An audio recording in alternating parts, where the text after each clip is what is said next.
And the recap is that how the assistance of Khadija radiallahu ta'ala anha was so important to the Messenger of Allah sallallahu alaihi wasallam, because he was in such a state, in such a situation, which he was unable to, we can understand, due to his human nature, once again being a human being, unable to fathom or unable to entirely internalize what is going on, right? Because the first thing when he came to Khadija radiallahu ta'ala anha, the first statement he made, he said, I am fearful of my life, right? I don't know what's going on, I'm fearful for my life. But then the assistance of Khadija radiallahu ta'ala anha, her taking him to her uncle, Waraqa bin Nawfal, and him consoling him as well, saying that this is the exact same namus, which translates to angel, or this translates to this, this being that came to you, O Muhammad, is the same exact one which came to Musa alayhi salatu wassalam as well, right? And Waraqa bin Nawfal, in that time, he was known as a alim from amongst the Nasara. He was one of the few people who were still clinging on to the deen of Isa alayhi salatu wassalam. So he consoled the Messenger of Allah sallallahu alaihi wasallam that this is the same one, looking through his own scriptures, looking through his own books, right? He was the same, this is the same angel which approached Musa alayhi salatu wassalam. He also, and one thing he said, that your people will also exile you. And when Messenger of Allah sallallahu alaihi wasallam heard this, he said that, are they going to take me out? Are they going to kick me out of my hometown, my city?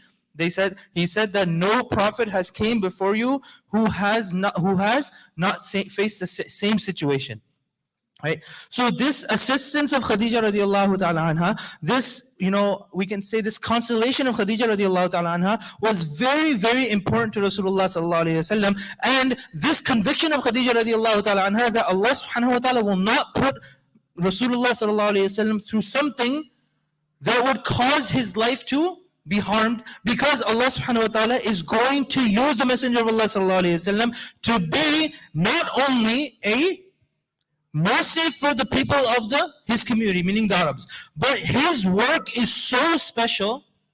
His work and his responsibility is not only limited to the people of the Arabs, but his work responsibility, his entire life is for the entirety of humanity, the people who came before and the people who will continue to come after, right? So the Messenger of Allah sallallahu alaihi wasallam, his work was very special. As Allah subhanahu wa ta'ala, even in the final ayat of Surah Hajj, he tells us exactly that. He says, وَمَا أَرْسَلْنَاكَ إِلَّا رَحْمَةً لِلْعَالَمِينَ, that the Messenger of Allah sallallahu alaihi wasallam was not sent to mankind except as a mercy for them. Except as a mercy for them. That Rasulullah sallallahu alaihi wasallam's mission, his work is completely separate than the mission and work of the Prophets alaihi salatu wasalam who came before him. Not in the content, not in what the Messenger of Allah sallallahu alaihi wasallam was preaching, but rather in the community he was preaching to. We know that the previous Prophets alaihi salatu wasalam were only limited to their own respective areas. The previous Prophets alaihi salatu wasalam would only preach to whom Allah subhanahu wa ta'ala sent them to. For example, Shu'aib alayhi salatu wasalam, right? He was in Madian, right? For example, the people of Thamud, right? They were limited. They were only taught by one prophet. The prophet of Thamud was only limited to the people of Thamud. But the Messenger of Allah sallallahu alaihi wasallam's work was completely different, and his work spanned to the entirety of mankind. The second topic today, and this is something really which we learned through a practice of Rasulullah sallallahu alaihi wasallam, and actually a practice prior to his prophethood, and actually a practice which led up to his prophethood. We read in the hadith of Rasulullah sallallahu alaihi wasallam, and Aisha radiallahu ta'ala anha tells us that the Messenger of Allah sallallahu alaihi wasallam hubbiba ilayhi al-khala, that seclusion became near and dear to him. The love of seclusion was put into his heart, right? He did not love seclusion itself, but the seclusion became a part of him, became a part of his life. This teaches us one very important lesson, that for our spirituality, for what goes inside our hearts, for what goes on inside this body which we call our husks, right? There is an important key for self-rectification, and that comes in a person secluding himself for a small moment of time, even every single day, and reflecting on what is going on within his life, right? The Messenger of Allah sallallahu alaihi wasallam, through this practice of his, what led up to it, right? As we look into the, inshallah, in our next session, what I'll try to do is have an entire map laid out in which we can actually see how far Rasulullah sallallahu alaihi wasallam would travel to actually visit the cave of Hira, right? Rasulullah sallallahu alaihi wasallam, this was no easy journey. I'm sure the brothers who are aware of how tenuous this journey is, how difficult it is, and to traverse the mountaintops. Nowadays it's a little bit more easier. Wallahu alam, how they've made the paths, how they've made a little bit of a road to the mountain. But imagine completely raw mountain, completely raw roads. There would be nothing but that would be of easy reach to get to that area. But rather Rasulullah sallallahu alaihi wasallam would traverse this road whenever he would go to the cave of Hira, right? So Rasulullah sallallahu alaihi wasallam, in this time he would go alone. Why did he do that? Why did Rasulullah sallallahu alaihi wasallam prefer this solitude? The reason being is because a person's spirituality is in need of this from time to time.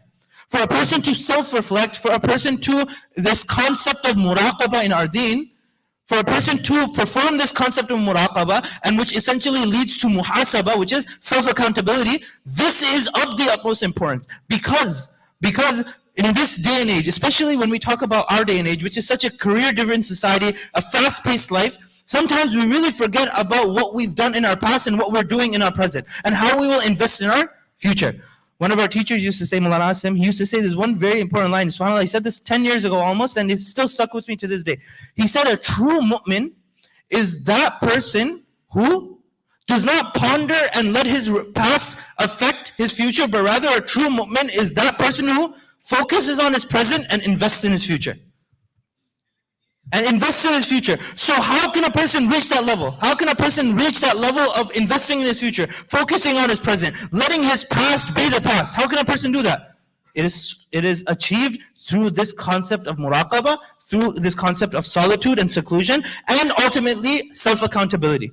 That's how a person reaches it. And that's how the Messenger of Allah sallallahu alaihi wasallam coming up to his prophethood, coming up to him receiving divine revelation. That's why Allah subhanahu wa ta'ala put this form of this idea of seclusion, this love of solitude in his heart, because his mission was not only limited to preaching to the people. Right? My wife was once telling me that one of her teachers told us this, that we can never expect to work on the people until we've worked on ourselves. We can never expect to tell a person to pray if we don't pray ourselves. We can never expect a person to come to the masjid if we don't come to the masjid ourselves. We can never ever work on another person unless we've really worked on ourselves. As I mentioned, in this fast-paced world, what happens?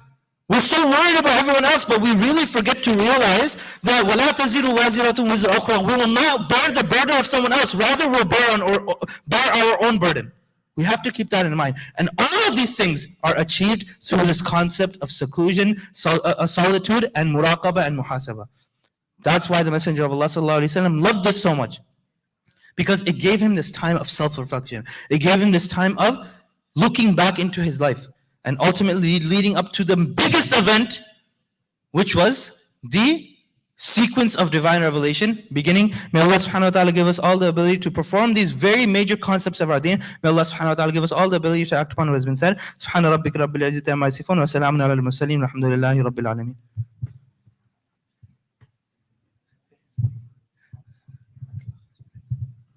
Assalamu alaikum, brothers.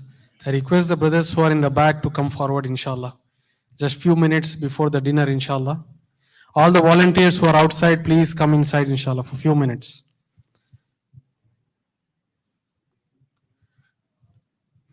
The volunteers who are in the porch, please come inside, inshallah, for a few minutes, inshallah. The brothers who are hanging out in the porch, please come inside. Jazakumullah khair.